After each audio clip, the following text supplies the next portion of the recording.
Kita ini selalu punya kebiasaan apabila menghadapi kesulitan, lalu usaha kita, rencana kita ini gagal, tidak tercapai, itu selalu berakhir dengan menyalahkan orang lain. Gara-gara sia, gara-gara kamu, gara-gara ente, selalu menyalahkan orang lain. Ini adalah kebiasaan buruk apabila gagal menyalahkan orang lain. Kalau berhasil semua menepuk dada, ini jasaku. Sampai masjid saja sudah berdiri bilangnya, Pak, kalau tidak disumbang saya nggak bakal jadi. Pernah mendengar orang bilang begitu? Ya. Padahal dia tidak berjasa apa-apa. Kalau berhasil masing-masing mengaku berjasa. Kalau gagal saling menyalahkan satu dengan yang lain. Nah, artinya ketika orang itu menyalahkan orang lain, ini berarti orang itu tidak merasa bersalah. Betul? Apabila kita gagal, monggo. Tidak usah kita mencari domba yang berbulu hitam. Nanti monggo silakan monggo. Okay. Jangan pernah mencari bulu yang domba yang berbulu hitam, siapapun dombanya. Dan pasti saya yakin tidak ada seorang pun di sini yang mau disalahkan, betul nggak? Ada yang mau disalahkan? Jelas, menyalahkan orang itu tidak menyelesaikan masalah, maka membuat masalah. Nanti kita bertengkar satu dengan yang lain. Itu orang yang menyalahkan orang lain itu berarti dia itu tidak mengaku bersalah. Apabila orang itu tidak mengaku bersalah, itu pertanda orang itu tidak mau memperbaiki diri. Kalau orang tidak mau memperbaiki diri, itu pertanda orang gak bakal maju. Betul? Itu adalah logika kita bersemacam itu.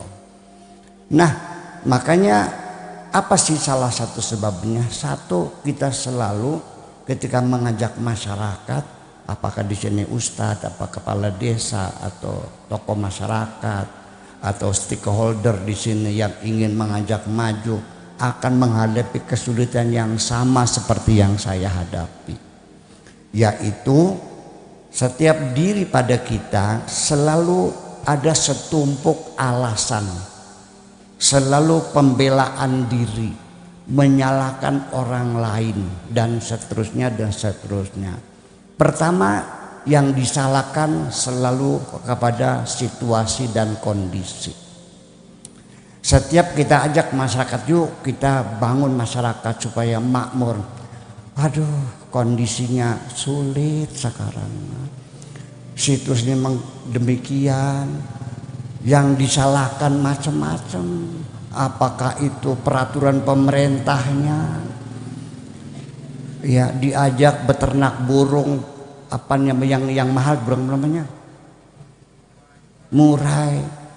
Juga tidak bersemangat gara-gara sekarang murai dipajakin.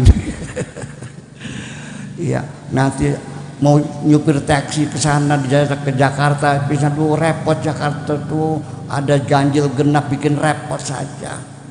Selalu alasannya situasi dan kondisi, situasi dan kondisi. Yang disalahkan situasi dan kondisi.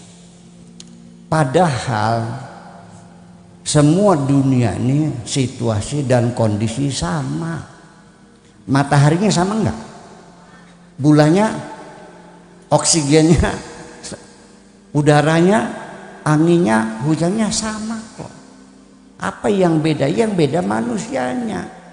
Kondisi mah sama. Nah, kita ini belum apa-apa sudah melihat kondisi tidak memungkinkan. Ya kan seperti itu. Selalu demikian. Nanti bagaimana kata masyarakat? Sudah jelas anaknya 4. Mau dagang apa nggak punya modal. Yang paling gampang kan dagang wedang. Dagang wedang, dagang minuman tuh. Nanti bagaimana kata masyarakat. Nanti ini bagaimana situasi kondisi, selalu menjadi masalah situasi dan kondisi. Apa karena perundang-undangannya, apa karena persyaratan untuk untuk ngelamar kerja saja belum melangkah sudah merkeset dulu. Zaman sekarang susah, harus serba uang. Jangan berpikir ke sana dulu. Coba sekarang Pak Kiai 10 meja harus bagi-bagi. Kata siapanya? Melangkah saja dulu. Ini kondisi semacam ini sebetulnya dalam realita berbeda. Di dalam diri kita situasi kondisi sebetulnya bukan suatu kondisi negara ini, tapi suatu kondisi yang ada pada diri kita sendiri semacam itu. Itu pertama. Yang kedua, kita itu sudah terjangkit penyakit pesimistis. Ya, rasa optimis, harapan itu seperti hilang.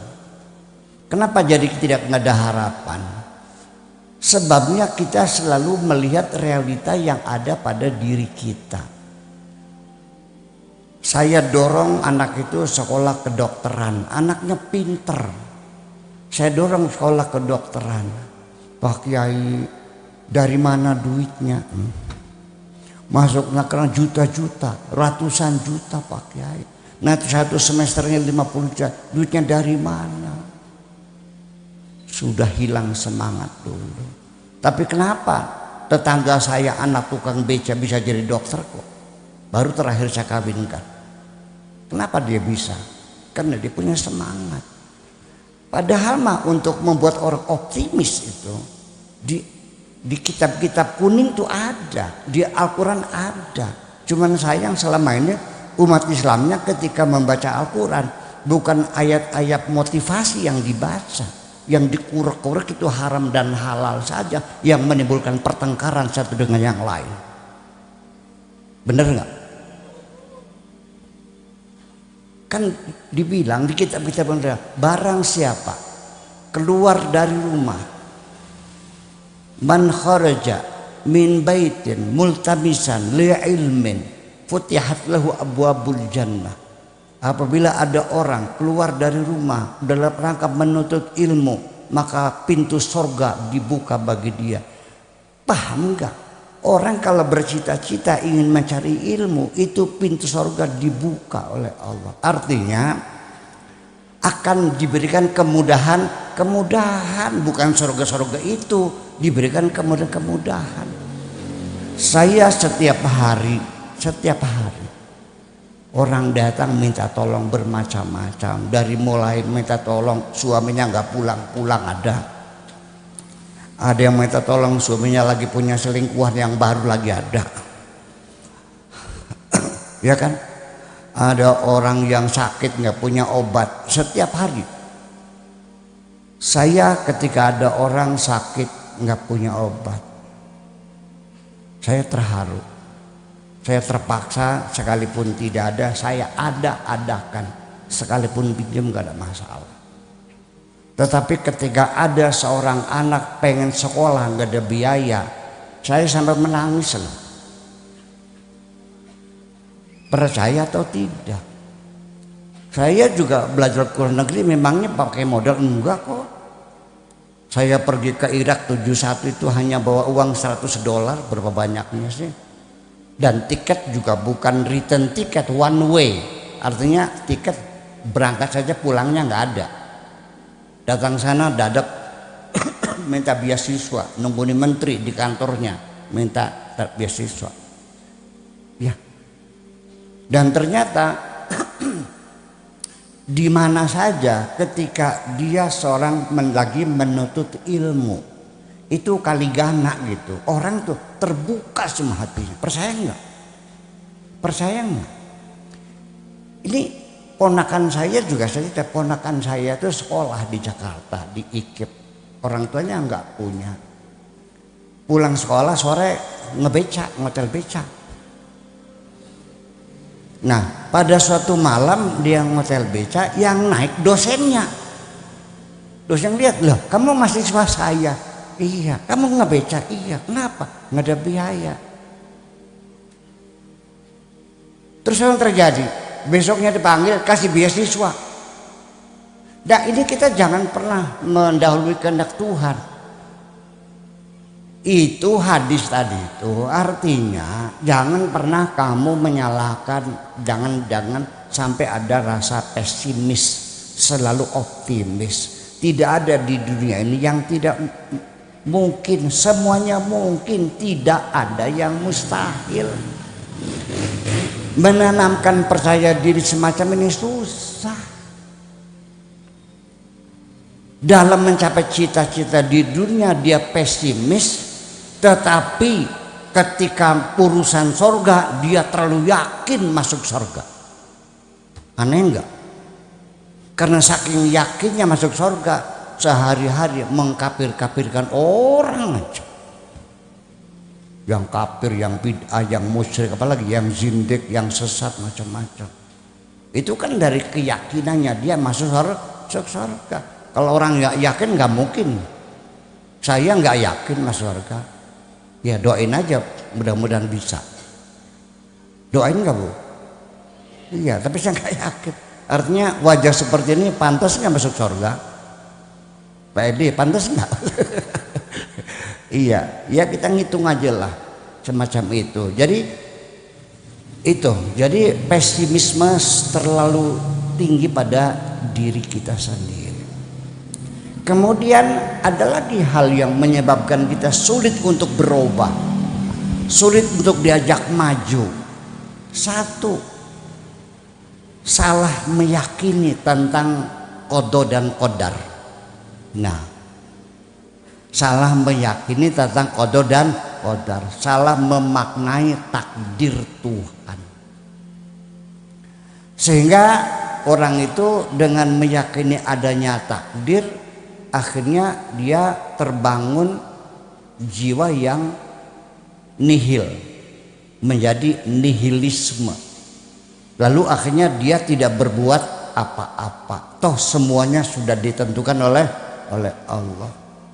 Dalilnya apal semua. Bahwa seseorang itu tersesat adalah karena takdir Tuhan disesatkan. Kalau orang dapat hidayah karena takdir Tuhan dapat hidayah. Sekalipun bapaknya kiai, tapi kalau tidak dapat hidayah Tuhan tetap saja jadi bencoleng. Sekalipun ibunya pelacur, dengan hidayah Tuhan bisa saja jadi anjungan besar. Selalu dikembalikan kepada takdir Tuhan sehingga dia tidak berbuat apa-apa. Ini juga salah tafsir. Takdir itu bukan berarti kita menyerahkan Allah semuanya menentukan, kita tinggal menjalani saja. Coba diputar ayatnya, jangan sampai terbalik-balik seperti itu. Saya tiap hari menerangkan qada dan qadar, ternyata masih banyak yang belum paham. Ya memang Allah mengatakan Innallaha yahdi man yasha. Allah memberikan hidayah kepada siapapun yang dikehendaki. Wa yudillu man yasha, dan Allah menyesatkan siapapun yang dikehendaki. Tu'izzu man tasha, memuliakan siapapun yang dikehendaki. Wa tudhillu man tasha, dan menghinakan siapapun yang dikehendaki. Tu'til mulka liman tasha, memberikan kekuasaan kepada siapapun yang dikehendaki. Wa tanzi'ul mulka mimman tasha, dan mencabut kekuasaan dari siapapun yang dikehendaki. Semuanya Allah yang menentukan. Berarti kita tinggal menunggu keputusan Allah saja. Saya ini miskin, bodoh, melarat adalah karena Allah menentukan saya melarat. Dari mana engkau tahu takdir Tuhan engkau melarat? Dari mana tahu? Nah ini yang menjadi persoalan. Ada lagi yang sama sekali menolak qada dan qadar. Tuhan tidak punya qada dan qadar. Dalilnya firman Tuhan, Innallaha la yughayyiru ma biqaumin hatta yughayyiru ma bi anfusihim. Allah tidak akan merubah suatu bangsa kecuali bangsa itu merubah dirinya sendiri. Allah tidak ikut campur nasib kita. Nasib kita yang menentukan adalah kita sendiri. Kalau kita maju, Allah maju. Kita berhenti, Allah berhenti. Kita berjuang, Allah mendukung kita. Jadi Allah seperti pembantu kita. Ini juga bolak-balik ke sini ekstrim, ke sini ekstrim. Jadi artinya bahwa perlu dikaji ulang, jangan sampai nanti akidah Islamiyah tentang qada dan qadar itu membuat orang berpaham nihilisme. Nihilisme itu artinya apa? Tidak berbuat apapun, pasif apa adanya. Ya memang betul, saya sendiri juga mengatakan begini, Bos sekalian. Kalau engkau pengen hidup nyaman dan bahagia, cobalah jangan sekali-kali engkau memikirkan apa yang tidak kau miliki, tetapi lebih banyak engkau mensyukuri saja apa yang engkau miliki. Betul enggak? Kalau engkau ingin bahagia, jangan dikaitkan dengan materi sama sekali. Ini bahagia. Banyak orang kondisi ekonominya lebih parah dari kamu. Kamu punya rumah, punya mobil, itu orang rumahnya gubuk, sepeda bodol yang nggak punya, ya kan? Tapi ternyata dia lebih bahagia dari kamu. Ada orang yang materinya lebih baik, lebih kaya, ya kan? Mobilnya banyak berderet, tapi ternyata dia lebih sengsara dari kamu. Jadi ternyata kebahagiaan itu tidak ada hubungan dengan materi. Nah, itu ketika kita membangun kebahagiaan internal, itu perlu ada unsur keyakinan qada dan qadar, sehingga ketika kita mengalami kegagalan, kita tidak menyalahkan Tuhan. Paham enggak? Kita menerima apapun Allah berikan wajahmu, wahai perempuan. Katakan sajalah, alhamdulillah aku diberi kesempatan untuk hadir di bumi ini. Sekalipun wajahku pas-pasan, enggak kayak Dewi Persik, enggak kayak Syahrini, tapi yang penting hidungku bolongnya 2, mataku bisa melihat. Itu saja kita sudah merasa bahagia ketika kita mensyukuri nikmat wujud di dunia ini. Jangan pernah bertanya kepada Tuhanmu, kenapa aku terlahir tidak cantik? Itulah awal penderitaanmu itu. Betul enggak? Apa dikiranya orang cantik hidupnya bahagia? Enggak. Apa orang yang tidak cantik hidupnya sengsara juga? Enggak. Banyak enggak orang cantik hidupnya sengsara? Banyak enggak orang yang tidak cantik tapi hidupnya bahagia? Malah justru yang sedang-sedang saja itu yang lebih bahagia. Suaminya sayang banget, apa maunya dikasih semuanya. Iya, tetapi yang cantik ternyata suaminya tukang selingkuh. Dan akhirnya saya menebak-nebak, jangan-jangan antara kecantikan dan penderitaan hidup kayak ada perselingkuhan juga nih barangkali. Ada percintaan juga bang, antara kecantikan wajah dengan penderitaan dalam hidup ini. Iya. Jadi kalau kamu, nah itulah makanya untuk apa kita qadar, supaya kita nggak usah kecewa. Ya sudah, barangkali ini belum saatnya. Barangkali begini. Di kampung saya ada seorang gadis minum baygon karena ternyata pacarnya itu yang sudah bertahun-tahun akan menikah dengan perempuan lain. Artinya dengan selingkuhannya sampai akhirnya ya sudah hamil dulu lah gitu, kawin paksa, minum baygon. Itu kan goblok. Coba kalau dia memanage akidah qada dan qadar dengan baik, Begitu mendengarkan suaminya dipaksa kawin dengan perempuan lain karena menghamili perempuan lain, alhamdulillah ya Allah, aku diselamatkan. Belum kawin sudah terbongkar kejahatannya. Andaikan aku kawin dulu, mungkin aku akan menderita seumur hidupku. Alhamdulillah. Nyaman enggak? Dari mana? Karena kita meyakini adanya qada dan qadar, bukan menyebabkan jadi kita malas bekerja, jadi salah manajemen ini. Ini salah satu sendiri, makanya ya gimana ya, pelajaran mata agama di sekolah silabusnya mesti dirubah lagi begini caranya mah. Mesti iya. Jadi orang kalau percaya pada qada dan qadar itu tidak akan pernah berputus asa dalam hidup ini. Orang yang yakin akan Tuhan, ketika gagal dia pasti akan bangkit lagi. Jatuh lagi, bangun lagi. Jatuh lagi, jatuh lagi. Selagi engkau masih bangkit kembali, engkau belum gagal. Masih ada harapan engkau bahkan berhasil. Itu persoalannya. Jadi kita memilih qada dan qadar itu, kita berdoa, maka berdoa silahkan. Tapi ketika berdoa itu jangan memaksakan Tuhan harus segera hari ini. Yang kita minta kepada Tuhan kita. Jangan memaksa Allah harus segera hari ini juga, jangan sampai terlambat. Memangnya babumu Tuhan itu? Jangan ngatur Tuhan, ya Allah. Banyak orang berdoa tapi nyatanya bukan berdoa, ngatur. Saya pernah mendengar ada orang berdoa, Bu. Ya Allah, mudah-mudahan anak saya yang di Taiwan, yang di Hong Kong, yang di Makau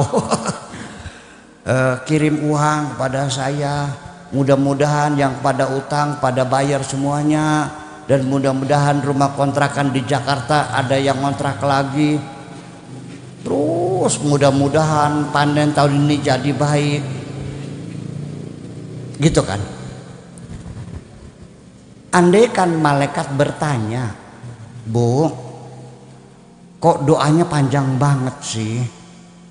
Supaya anak-anaknya kirim duit, supaya sawahnya panennya bagus, supaya rumah kontrakannya ada yang nyewa lagi, yang utang. Untuk apa, Bu? Pengen naik haji. Ya tinggal bilang saja, ya Allah aku pengen naik haji, titik, selesai. Itu bukan minta, ngatur Tuhan namanya. Bu, andaikan suamimu datang ke rumah, Mah, cokot piring, sendok mah, garpu mah, pisau mah, cobek nah, garam, gelas. Suami istrinya, Papa minta apa? Pengen makan. Ya tinggal bilang aja makan, kok susah banget sih. Nah ini ya itu makanya nyebelin. Allah juga cebel nggak begitu tuh. Ini minta ngatur. Ya itu selesai. Jadi waktunya kapan yang terbaik serahkan kepada Allah. Bagaimana cara yang terbaik serahkan kepada Allah. Jangan dikira kita minta seneng sama hasanah tidak tercapai lalu kita ngapain.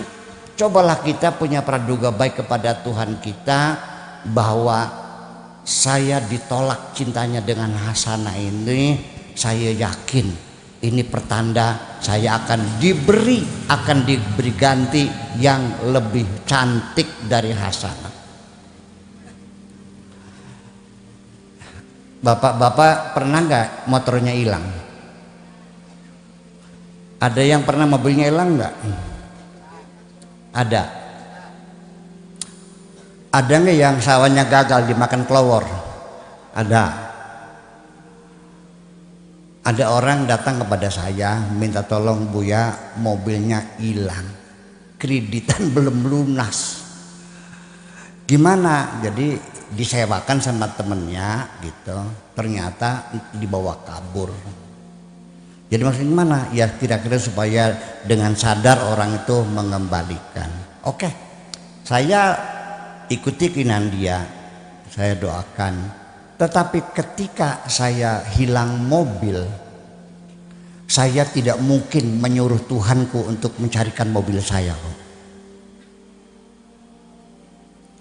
Apa yang dilakukan? Ya Allah, aku ikhlas dan ridho mobilku hilang. Untuk itu aku minta mobil yang lebih bagus lagi.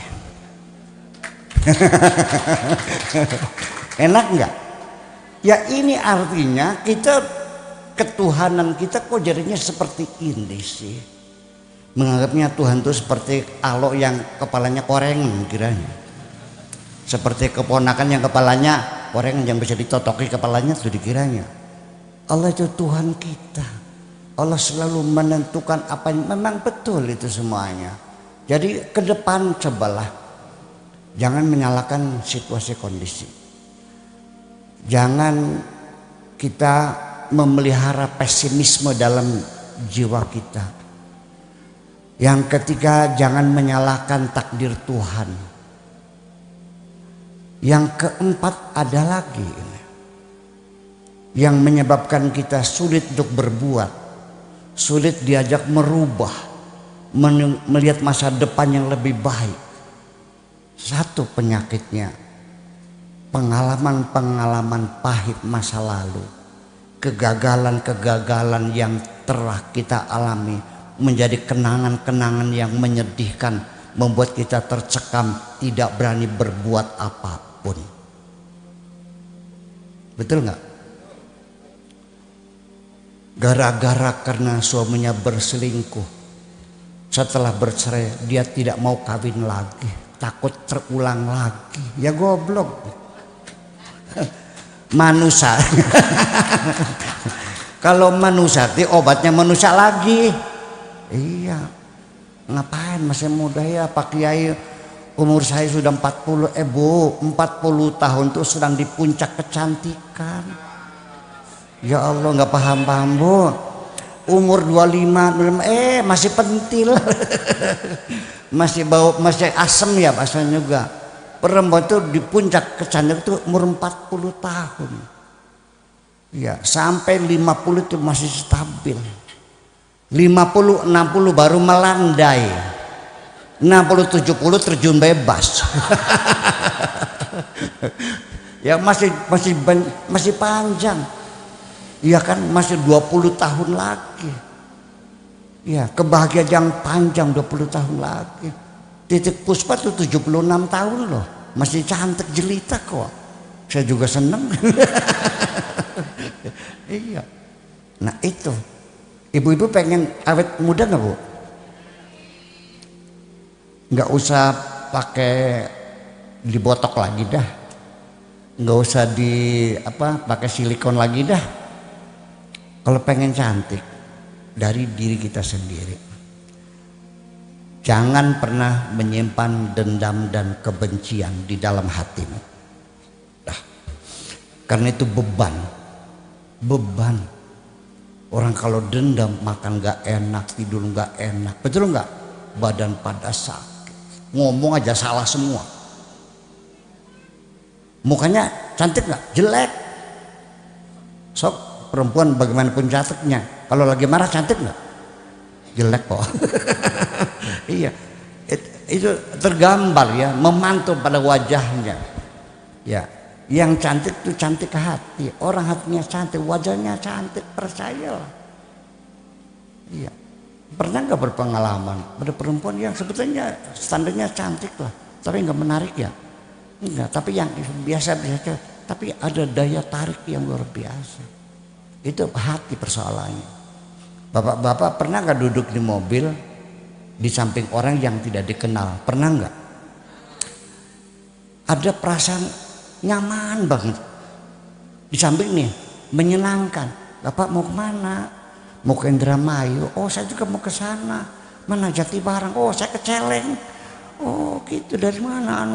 Ngobrol apalak sampai di Indramayu 4 jam. Alhamdulillah nyaman sekali. Pernah begitu? Pernah nggak duduk sama orang nggak betah, nggak enak, sangar banget saya rasanya ini, pengen pindah tuh. Pak tukeran deh, nggak mau. Akhirnya kita diem aja, nggak nyaman, sakit cuma badannya itu. Kenapa? Karena jiwa orang juga ada gelombang, ada gelombang. Orang kalau jiwanya damai, menyenangkan kok, percaya. Wajahnya juga menarik sama sekali, ada aura tersendiri. Sok belajar, jangan pernah menyimpan dendam dan kebencian kepada siapapun. Jadi kembali lagi, yang keempat itu adalah karena kegagalan masa lalu kita menjadi kapok. Hari ini saya menyampaikan kegagalan masa lalu itu sebetulnya begini Ibu sekalian. Orang itu harus paham ya. Bedanya sekolah dengan kehidupan itu apa bedanya? Bedanya kalau sekolah kita dikasih pelajaran dulu, betul nggak? Lalu akhir tahun baru diuji, betul? Kita sekolah dikasih pelajaran dulu, akhir tahun baru diuji. Tapi dalam kehidupan pertama-tama kita diuji dulu oleh Allah. Dari ujian itulah kita mendapatkan pelajaran-pelajaran dari Allah. Asal satu penyakitnya, ketika gagal jangan menyalahkan siapapun. Itu pertanda bahwa dia tidak mau memperbaiki diri, dia tidak mau menerima pelajaran dari Allah. Iya dong, ini penyakit gara-gara kamu. Itu penyakit semacam itu. Jadi pengalaman yang lalu itu ya sudahlah, kita jadikan sahabat baik saja, karena pengalaman masa lalu itu pahitnya, getirnya, jeleknya, busuknya itu adalah kekayaan hidup kita sebagai pelajaran. Yang penting ke depan kita jangan terjerumus di lubang yang sama. Itu hadis Nabi, itu hadis motivasi. Kenapa nggak dicari? Yang nyarinya haram halal saja. Sampai rokok jadi masalah tuh. Saya jadi ya sakit hati mangga, saya senang aja. Saya ngerokok nih. Di YouTube ada komentarnya tuh. Saya kagum dengan ceramah-ceramah Anda. Anda hebat, ceramahnya enak, menyejukkan. Tetapi begitu saya melihat Anda ngisap rokok, langsung saya matikan. Ngomong apa nih? Saya marah juga enggak, hanya ketawa aja nih. Iya. Saya sudah tidak lagi pernah merasa tersinggung dan gitu, sudah biasa. Itu bahkan perlu juga gitu tuh. Ya, jadi perlu ada yang nyanjung, perlu ada yang ngejek juga, berarti saya normal gitu. Iya. Nah kalau nggak ada yang ngejek gimana? Bapak-bapak sekalian, ketika engkau bertujuan apapun, punya cita-cita apapun, jangan berharap semua orang mendukungmu. Pasti ada yang pro, ada yang kontra. Itulah makna kehidupan. Kalau tidak ada yang melawan, lalu kamu berhasil, jangan mengklaim aku pahlawan. Ketika engkau pahlawan, saya tanya musuhnya ada enggak? Enggak ada musuhnya, ya bukan pahlawan. Betul enggak? Itu resikonya. Kita jangan menyerah, hadapi musuhmu itu. Bagaimana cara menghadapinya? Saya tidak perlu ketika digigit anjing itu saya gigit lagi kok, nggak usah. Saya kasih makan aja tulang belulang, selesai kok.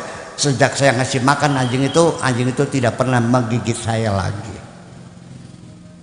Ya, cara melawannya lain, kita abaikan saja. Ya sudahlah, kita akui. Ya, bahkan orang-orang yang yang jelek-jelekin saya, yang mencaci maki saya, malah Pak Edi yang tersinggung marah-marah. Saya bilang ngapain lu marah-marah? Tersinggung, nyong saya yang punya badan gak tersinggung kok. Malah tetap orang yang menjelek-jelekan saya tetap saya hormati. Tolong sampaikan salam hormat saya yang setinggi-tingginya. Apa yang kau katakan tidak semuanya salah, tidak semuanya benar, tetapi itu adalah kritikan yang penting bagi saya. adanya orang yang selalu mencari kekurangan-kekurangan saya, itu adalah nikmat bagi saya. Kenapa? Nabi Muhammad itu adalah orang yang tidak pernah melakukan kesalahan. Betul nggak? Sebabnya karena malaikat Jibrilnya selalu di sampingnya. Kalau salah ditegur, kalau salah ditegur, jadinya nggak salah. Nah, saya ada Jibrilnya enggak? Yang negur saya enggak ada kan? Nah, yang negur saya itu orang yang membenci saya. Berarti perlu ada orang yang benci supaya menegur saya. Terima kasih ada orang yang mengintai saya pagi, sore, siang, malam mencari kesalahan saya. Alhamdulillah dia berjasa baik mengingatkan saya. Oleh karena itu kamu malam ini kuangkat jadi Jibril saya. Dan gratis, nggak perlu bayar kok. Percaya nggak? Jadi kita memanage kehidupan itu semacam itu. Jangan menyalahkan masa lalu. Jangan lucu ini di depannya ini gara-gara mengingat masa lalu. Ini nggak lucu. Ini memorinya sudah terlalu padat banget soalnya nih, sehingga mengganggu emosi. Di depannya ada sangir kopi yang hangat. Rumahnya rumah mewah banget. Di depannya ada taman bunga yang indah. Di sampingnya ada istri yang cantik. Bukannya dinikmati kopinya, bukannya dipeluk istrinya, malah dia menangis. Kok goblok banget sih? Karena pikirannya berjalan ke belakang, mengingat masa lalunya. Ingat dulu waktu digampar oleh pamannya sendiri. Ya kan, dulu dicaci maki oleh gurunya sendiri. Ingat dulu di PHK oleh dunungannya sendiri. Segimana sudah, masa lalu tidak akan kembali. Iya, dan masa depan tidak usah engkau merasa cemas. Masa depan belum terjadi dan belum ada dan juga belum menjadi milikmu. Apa yang bakal terjadi besok kita tidak tahu. Ini ayat-ayat motivasi dalam Al-Quran. Wa ma tadri nafsun madza taksibu ghadan wa ma tadri nafsun bi ayyi ardin tamut. Tidak ada seorang pun tahu apa yang bisa dilakukan besok. Tidak ada pun yang tahu bakal matinya di negeri mana, di tanah mana, enggak tahu. Ini ayat motivasi. Jadi masa depan itu belum ada, ya udah nggak usah ditakuti. Menakuti sesuatu yang belum ada. Kalau kita tidak tahu apa yang bakal terjadi, kenapa harus kamu pikirkan? Cukup sekian video kali ini, sampai jumpa di video selanjutnya.